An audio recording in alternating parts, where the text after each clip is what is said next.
Pesantren Al-Wafa. Assalamualaikum warahmatullahi wabarakatuh. Innal hamdalillah nahmaduhu wa nasta'inuhu wa nastaghfiruh wa na'udzu billahi min syururi anfusina wa min sayyiati a'malina. May yahdihillahu fala mudhillalah wa may yudlil fala hadiyalah. Wa asyhadu an la ilaha illallah wahdahu la syarikalah wa asyhadu anna Muhammadan abduhu wa rasuluh. Ya ayyuhalladzina amanu taqullaha haqqa tuqatih wa la tamutunna illa wa antum muslimun. Ya ayyuhan nasu taqu rabbakumul ladzi khalaqakum min nafsin wahidah wa khalaqa minha zawjaha wa bassa minhuma rijalan katsiran wa nisaa'a wattaqullaha allazi tasaaluna bihi wal arham innallaha kana 'alaikum raqiba. Ya ayyuhallazina amanu taqullaha wa qulu qawlan sadida yuslih lakum a'malakum wa yaghfir lakum dzunubakum wa may yuti'illaha wa rasulahu faqad faza fawzan 'azima. Amma ba'du fa inna asdaqal hadis kitabullah wa khairal hadyi hadyi Muhammadin sallallahu alaihi wasallam wa syarrul umur muhdatsatuha wa kullu muhdatsatin bid'ah wa kullu bid'atin dhalalah wa kullu dhalalatin finnar. Allahumma anfa'na bima 'allamtana wa 'allimna ma yanfa'una wa zidna ilman yanfa'una. Allahumma inna nas'aluka ilman nafi'an wa rizqan thayyiban wa amalan mutaqabbala. Ikhwati iman, para santri dan santriwati, sahabat pemirsa Polda PTV rahimani wa rahimakumullah jami'an. Alhamdulillah, kita panjatkan kembali puji dan syukur kepada Allah Subhanahu wa taala. Hanya kepadanya kita sama-sama memuji, kepadanya pula kita sekalian memohon pertolongan, memohon perlindungan, serta memohon pengampunan dari segala dosa dan kekhilafan, baik yang kita lakukan dengan sadar ataupun yang tidak kita ketahui. Juga hanya kepada Allah kita berlindung dari aktivitas kita yang jahat. Barang siapa yang mendapat petunjuk dari Allah, ketahuilah tidak ada seorang pun dan kekuatan apapun yang akan sanggup untuk menyesatkan kembali. Demikian juga barang siapa yang karena ulah dan tikahnya tetap ada dalam kesesatan, tidak ada ikhtiar, tidak ada usaha yang sungguh-sungguh untuk melakukan perubahan dalam dirinya, ketahuilah tidak ada seorang pun dan kekuatan apapun yang akan sanggup menjadi penolong untuk menunjukkan ke jalan yang benar. Mari kita segarkan kembali dua kalimat syahadat yang menjadi pilar utama keislaman kita masing-masing. Bersaksi bahwasanya tidak ada Tuhan yang hak untuk diibadahi dengan benar kecuali Allah Subhanahu wa taala, dan bersaksi bahwasanya Nabi Muhammad sebagai hamba dan utusannya. Semoga salawat dan salam dicurahkan kepada beliau, kepada keluarganya, sahabatnya, dan juga kepada umatnya yang setia mengikuti petunjuk beliau dengan baik sampai hari kiamat. Ikhwati iman, sahabat pemirsa Polda PTV rahimani wa rahimakumullah jami'an. Pada saat ini kita akan melanjutkan kajian dari kitab Bulughul Maram. Hadis yang ke-1297, yaitu di antara akhlak yang tercela adalah berburuk sangka. Baiklah, saya bacakan terlebih dahulu hadisnya. Bismillahirrahmanirrahim. Wa an Abi Hurairah radhiyallahu anhu qala Rasulullah sallallahu alaihi wasallam, iyyakum wadh-dhanna fa inna dhanna aqdabul hadis. Fa inna dhanna aqdzabul hadis. Muttafaqun alaih. Wa an Abi Hurairah radhiyallahu anhu qala, dari sahabat Abu Hurairah, semoga Allah Subhanahu wa taala meridhoinya, beliau berkata, qala Rasulullah sallallahu alaihi wasallam, telah bersabda Rasulullah sallallahu alaihi wasallam, iyyakum wadh-dhanna, ya berhati-hatilah kepada setiap prasangka.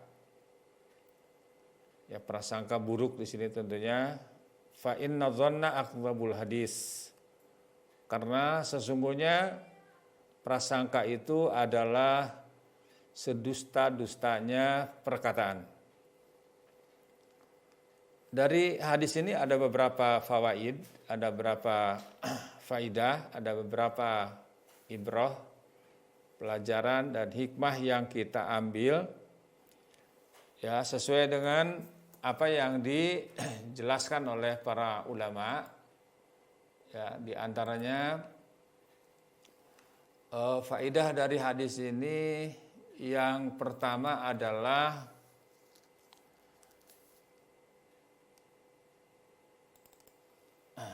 faidah yang pertama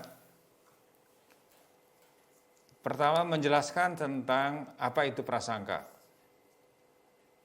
Dijelaskan di situ prasangka adalah segala yang terlintas dalam benak seseorang berupa pembenaran terhadap beberapa perkara yang mengandung kemungkinan benar dan kemungkinan salah.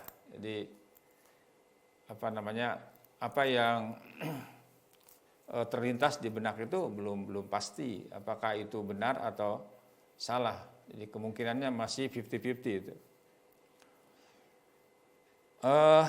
Maka perkara itu pun dihukumi dengan menggunakan prasangka yang tidak didasari oleh bukti-bukti yang kuat. Ya, jadi jelas itu adalah prasangka yang tidak didasari dengan bukti-bukti yang kuat, yang akurat, yang dapat dipercaya. Ya. Dan inilah yang dimaksud dengan prasangka yang dilarang oleh Rasulullah SAW dalam hadis ini. Jadi iyyakum wadzanna. Ya, berhati-hatilah kepada setiap prasangka. Prasangka inilah prasangka yang belum jelas gitu kan. Ini juga sesuai dengan larangan Allah Azza wa Jalla dalam Al-Qur'an. Itu di surat Al-Hujurat ayat yang ke-12. A'udzubillahi samil alim minasyaitonir rajim. Ya ayyuhallazina amanu ijtanibu katsiran minadh-dhanni. Ya, artinya wahai orang-orang yang beriman, jauhilah kebanyakan dari prasangka. Ya. Inna ba'dadh-dhanni ismun. Ya, karena sesungguhnya sebagian prasangka itu adalah dosa. Ya, jadi itu adalah salah satu ayat yang menjelaskan tentang larangan berprasangka buruk. Kemudian dijelaskan oleh para ahli tafsir, maksud dari ayat ini yaitu tatkala seseorang berprasangka buruk terhadap seorang yang baik. Karena itu prasangka buruk terhadap orang-orang yang nampak sebagai orang-orang baik itu tidak dibenarkan. Dan inilah maksud dari firman Allah Subhanahu wa taala ya tadi ya inna ba'dadh-dhanni ismun. Sesungguhnya sebagian prasangka itu adalah dosa. Jadi tidak hanya merupakan salah satu bukti bahwa itu adalah akhlak yang tercela, tetapi juga berarti jatuh kepada haram. Dan sesuatu yang haram akan mendatangkan dosa. Itu faedah yang pertama. Kemudian yang kedua, adapun terhadap orang-orang yang jahat dan fasik, sudah jelas-jelas terang-terang kejahatan dan kefasikannya, maka tidaklah mengapa untuk berprasangka buruk terhadapnya. Ya, sebagaimana apa yang nampak dari perbuatan mereka. Kita tahu perilaku mereka itu memang jahat gitu kan. Itu boleh gitu. Kita dalam rangka berhati-hati gitu. Berhati-hati jangan sampai kita menjadi korban atau orang lain menjadi korban dari kejahatannya. Jadi untuk orang yang seperti itu kata para ulama tidak mengapa. Tidak mengapa berprasangka buruk, berwaspada terhadap orang-orang yang nampak tanda-tanda kefasikannya dari dirinya. Ya, sebagaimana dalam salah satu hadis ya, yang diriwayatkan oleh Imam At-Tabrani dan Imam Ahmad, juga Imam Al-Baihaqi dari sahabat Anas radhiyallahu anhu, bahwa Nabi SAW pernah bersabda, ihtarisu minan nasi bisu'i dzanni, berlindunglah, waspadalah terhadap kejahatan manusia dengan berprasangka buruk kepadanya. Jadi kepada orang-orang yang seperti itu tidak mengapa ya kita berprasangka buruk, karena sudah jelas-jelas terbukti tentang kejahatannya, tentang kefasikannya, tentang keculasannya, tentang kemaksiatannya, dan sudah terbukti banyak korban. Nah, ini ya tentu saja ini juga dilihat dari segi maslahat dan mudaratnya. Faedah yang ketiga, Imam Nawawi rahimahullahu taala mengomentari hadis pada bab ini. Kata beliau rahimahullahu taala, maksud hadis tersebut adalah ancaman, ya, peringatan agar seseorang tidak menuduh dan bertetap hati dengan tuduhan yang buruk itu atas saudaranya. Ya, makanya dalam hadis yang lain ada disebutkan iza dzananta fala tuhaqqiq. Kalau kalian menyangka jangan menekan gitu. Jangan menekan. Nah, jadi ini adalah salah satu sifat yang buruk dan pernah terjadi di zaman sahabat, ya, ketika datang seorang sahabat kepada Rasulullah SAW, setelah sampai kepada beliau, dia mengatakan dia seolah-olah kecewa gitu dengan temannya,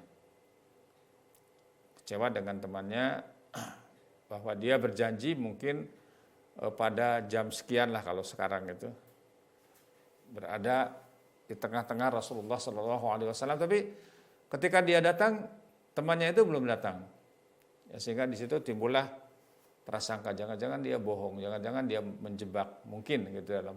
Tapi apa sabda Nabi SAW? Iltamis li akhika udron. Coba carilah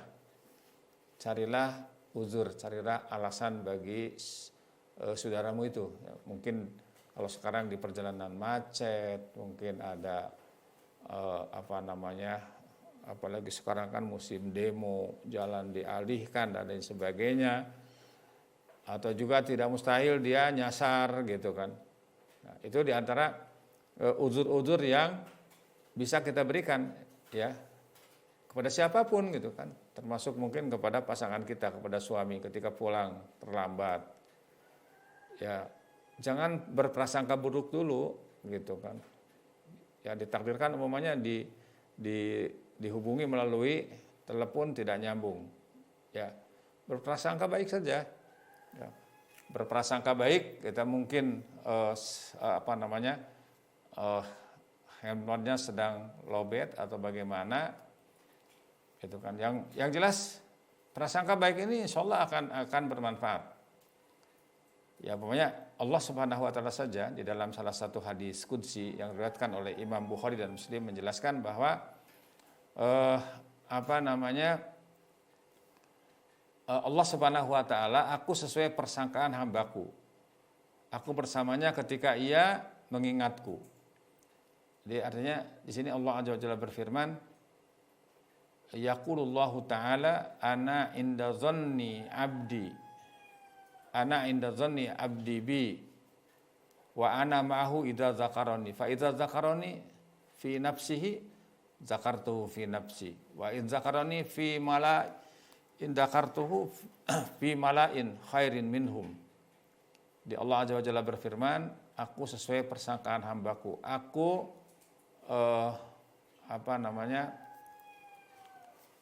bersama hambaku di sini. Aku bersama hambaku bersamanya ketika ia mengingatku. Jika ia mengingatku saat bersendirian, aku akan mengingatnya dalam diriku. Jika ia mengingatku di satu kumpulan, aku akan mengingatnya di kumpulan yang lebih baik daripada itu, daripada kumpulan tersebut. Di sini adalah dimaksud kumpulan para malaikat. Jadi artinya bahwa Allah bersama hambanya yang beriman dengan sifat ma'iyah kebersamaan yang khusus, yaitu dengan memberi perhatian, penjagaan, taufik dan pertolongan bersama hambanya ketika ia mengingat Allah Subhanahu wa taala. Allah bersamanya dengan rahmatnya, memberinya taufik, hidayah dan perhatian, ya, banyak sekali faidah-faidah kalau kita berprasangka baik, ya, kepada Allah, juga kepada sesama mukmin, ya, mungkin akan semakin dicintai orang, semakin tidak dijauhi oleh orang, gitu kan. Secara psikologis juga kita akan mempunyai hati yang tenang, ya, karena senantiasa berprasangka yang baik. Kalaupun ternyata tidak sesuai dengan prasangka kita, ya kita serahkan kepada Allah Subhanahu wa taala. Ya, demikian juga di dalam berdoa kepada Allah Subhanahu wa taala, ini juga harus dibarengi dengan prasangka yang baik. Dengan husnuzon, yakin bahwa apa yang kita minta kepada Allah Subhanahu wa taala akan dikabulkan, ya, sesuai dengan janjinya. Janji Allah pasti akan ditepati, tidak akan diingkari, ya. Dalam Al-Qur'an secara tegas Allah Azza wa Jalla menjelaskan ud'u rabbakum, ya, ud'uni astajib lakum. Berdoalah kalian kepadaku, pasti aku akan mengabulkan. Jadi tidak ada doa yang tidak dikabulkan oleh Allah Subhanahu wa taala. Makanya rugi orang-orang yang tidak berdoa, dan orang-orang yang tidak pernah berdoa, tidak pernah mohon kepada Allah Subhanahu wa taala dihukumi sebagai orang yang sombong. Ya, dan Allah berjanji bahwa semuanya yang diminta kepada Allah Subhanahu wa taala akan dikabulkan. Hanya bentuk pengabulannya itu ada yang langsung, ya, istilahnya cash and carry. Ada yang ditunda nanti di akhirat. Ya. Makanya kan ada dalam satu riwayat disebutkan ada orang yang di akhirat itu panen pahala gitu. Sampai dia bingung gitu kan. Bingung lantas bertanya, "Ya Allah, ini apa yang saya terima ini? Kok tidak sesuai dengan apa yang saya lakukan?" Kemudian dikatakan bahwa ini adalah pengabulan doa yang kamu dulu lakukan di waktu kamu hidup. Sampai dia mengatakan, kalau aku tahu seperti ini, ya, aku lebih memilih bahwa doa-doaku itu ditunda sampai di akhirat. Ya, karena di akhirat sudah tidak bisa beramal lagi, tidak bisa berdoa lagi, putus semua amalan kecuali, ya, sedekah jariyah, kemudian ilmu yang dimanfaatkan, kemudian anak soleh yang senantiasa mendoakan. Jadi ini bagaimanapun doa seseorang, kalau ingin segera dikabulkan, ya tadi kan dikabulkan segera, ada yang ditunda nanti di akhirat. Kemudian yang ketiga dalam bentuk diampuni dosa-dosanya atau dihindarkan dari berbagai macam mara bahaya. Tapi di sini intinya kita berdoa itu harus dengan penuh keyakinan, husnuzan, ya, berprasangka baik pada Allah Subhanahu wa taala. Sebagaimana sabda Nabi SAW dalam hadis yang diriwayatkan oleh Imam At-Tirmidzi, dan hadis ini dihasankan oleh Syekh Muhammad Nasiruddin Albani rahimahullahu taala. Sabda Nabi SAW, "Ud'ullaha wa antum muqinun bil ijabah. Wa'lamu annallaha la yastajib du'a min qalbin ghafil lahin."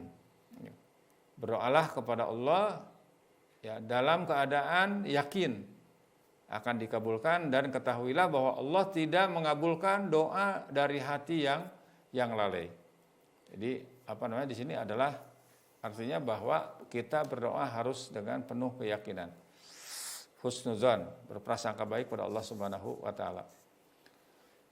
Ikhwatul iman, para pemirsa sahabat Polda PTV rahimani wa rahimakumullah jami'an, kembali bahwa faidah yang ketiga, tadi Imam Nawawi rahimahullahu ta'ala mengatakan pada bab ini atau maksud dari hadis tersebut adalah ancaman, peringatan agar seseorang tidak menuduh dan bertetap hati dengan tuduhan yang buruk itu atas saudaranya. Adapun yang berupa pemikiran yang terlintas belaka, maka hal itu tidaklah mengapa. Jadi baru wah ini jangan-jangan orang itu dalam hati itu begini begitu, tapi belum dikatakan, ya, atau belum membuat tindakan.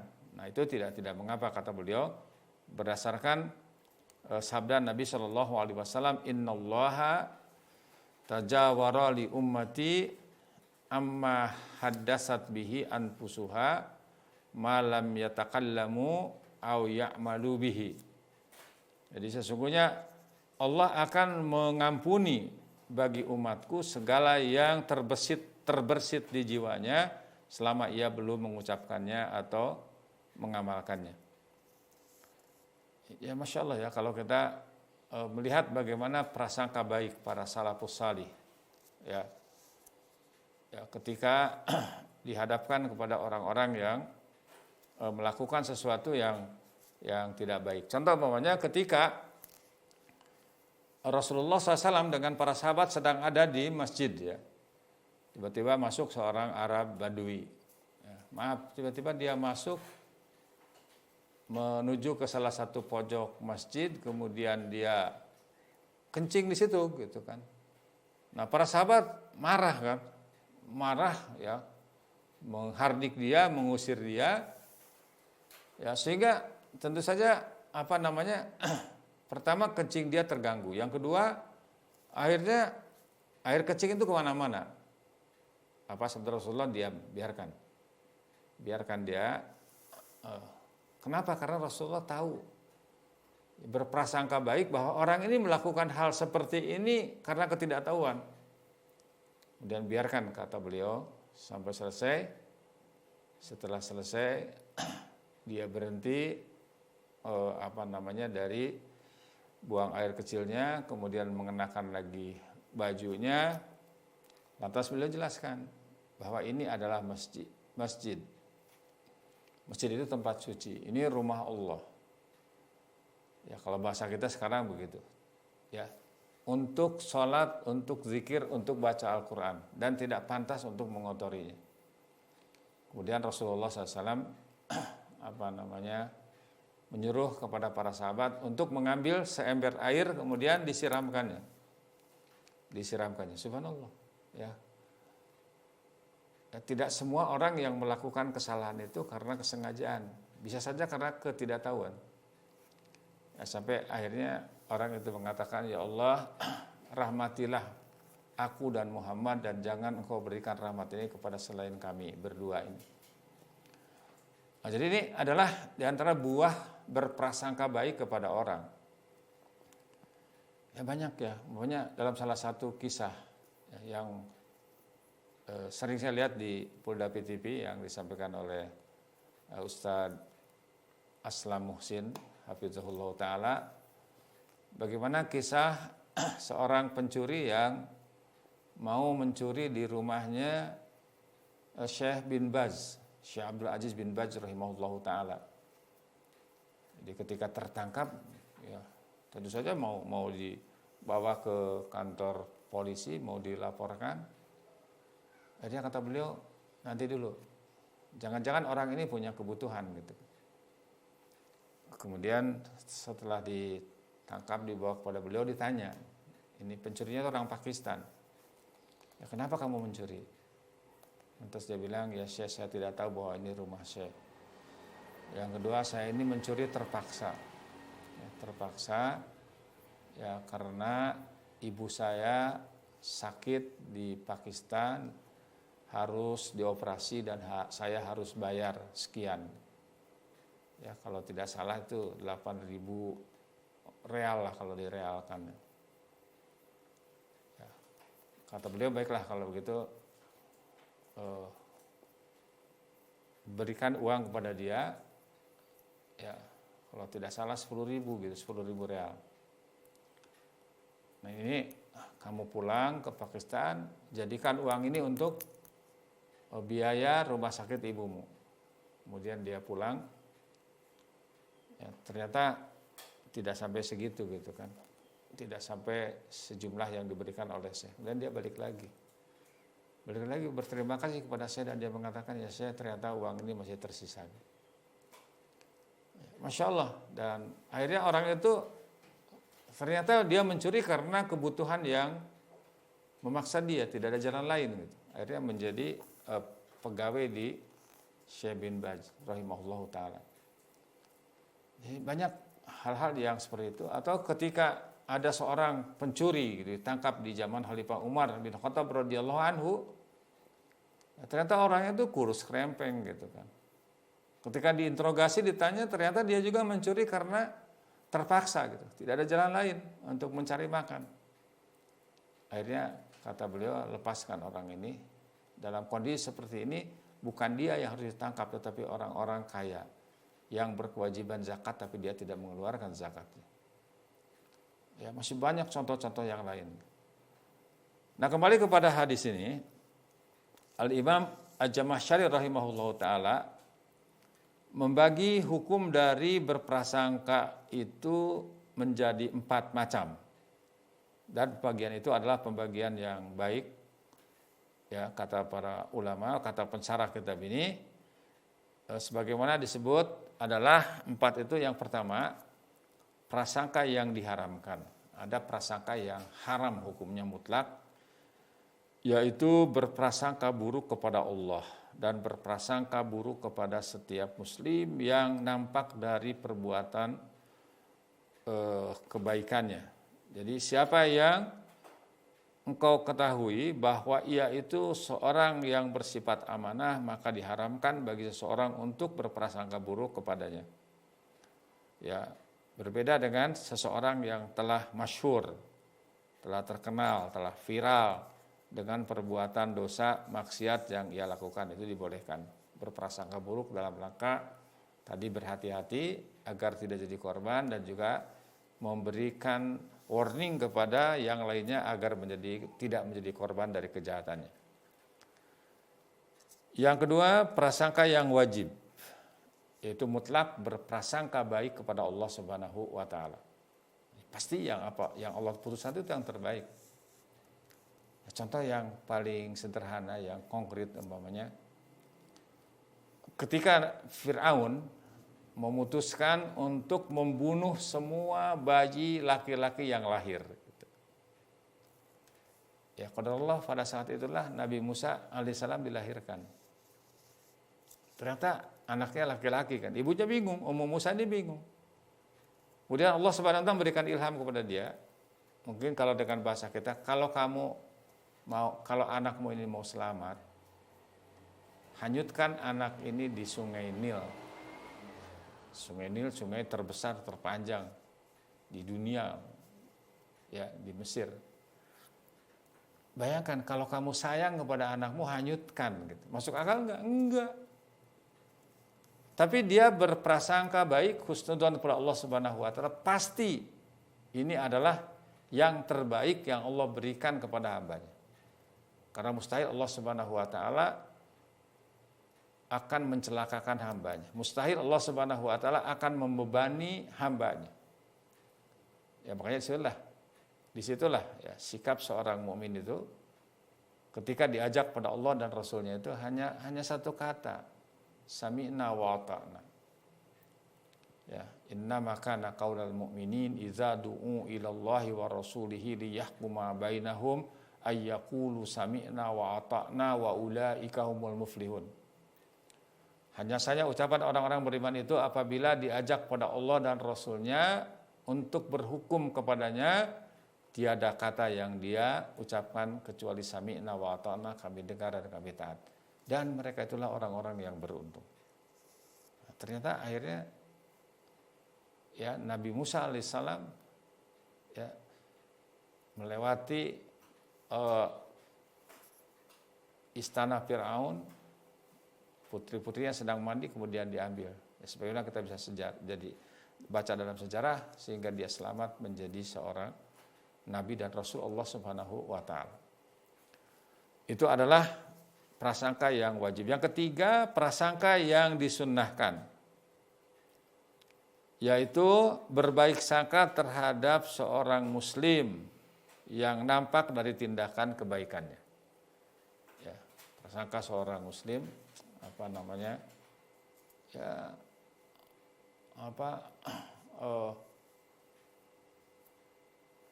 jangan berburuk sangka. Dia adalah seorang yang baik, ya, belum pernah berbuat kejahatan, belum pernah berbuat kefasikan.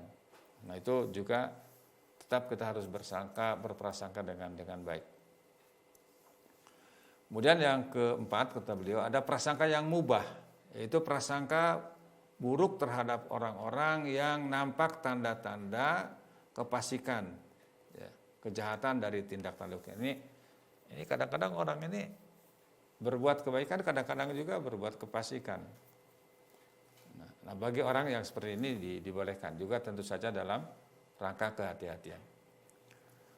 Kemudian yang kelima di antara faidah dari hadis ini dikatakan oleh pensyarah kitab ini bahwa prasangka itu adalah sedusta-dustanya perkataan. Tadi kan fa inna dhanna akdzabul hadis. Kenapa? Karena dusta itu adalah penyelisihan terhadap kenyataan yang sesungguhnya tanpa didasari dengan bukti-bukti yang konkret, dengan bukti-bukti yang benar. Jadi Masya Allah ya, kalau kita lihat tadi bagaimana Rasulullah SAW, bagaimana Umar bin Khattab, bagaimana salafus salih dan yang lainnya selalu berprasangka baik, ternyata kesemuanya itu adalah membawa kebaikan terhadap pelakunya. Ikhwati iman, para pemirsa sahabat Polda PTV rahimani wa rahimakumullah, inilah dulu yang bisa kita kaji pada saat ini. Ya, mudah-mudahan bermanfaat, lebih kurang mohon maaf. Semoga Allah Subhanahu wa taala senantiasa memberikan hidayah dan taufik kepada kita sekalian. Semoga Allah Subhanahu wa taala menjadikan kita hamba-hamba Allah Subhanahu wa taala yang senantiasa berakhlak baik dan menjauhi akhlak-akhlak yang buruk, akhlak-akhlak yang tidak diridhoi oleh Allah Subhanahu wa taala, tidak diridhoi oleh Rasulullah SAW dan juga tidak disukai oleh manusia. Kita akhiri dengan menjadikan doa kepadanya, ya musarrifal qulub, sarrif qulubana ala ta'atik. Allahumma arinal haqqa haqqa warzuqna ittiba'ah wa arinal batila batila warzuqna ijtinabah. Subhanakallahumma bihamdik asyhadu an la ilaha illa anta astaghfiruka wa atubu ilaik. Wa sallallahu ala Muhammadin wa ala alihi wa sahbihi wa sallam wa akhiru da'wana walhamdulillahi rabbil alamin. Jazakumullahu khairan. Wassalamualaikum warahmatullahi wabarakatuh.